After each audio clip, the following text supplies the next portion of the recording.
CPM এমন একটা party, লাল ঝান্ডা এমন একটা পার্টি মমতা ব্যানার্জির আঁচলের তলায় হয়নি, শুভেন্দু অধিকারীর পায়জামার পকেটে জন্ম হয়নি।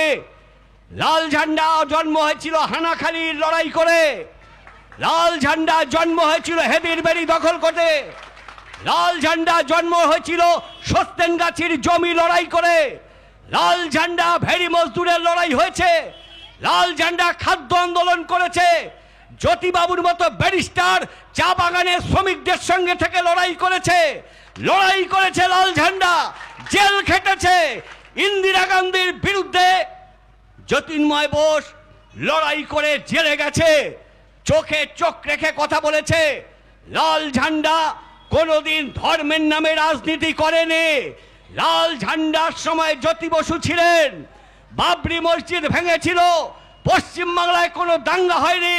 জ্যোতিবাবু বলেছিলেন দাঙ্গা যে করবে তার মাথাটা উড়িয়ে দাও, জ্যোতিবাবু বলতে পেরেছিলেন। আর মমতা ব্যানার্জির হাত ধরে আজকের বিজেপি এখানে এসছে।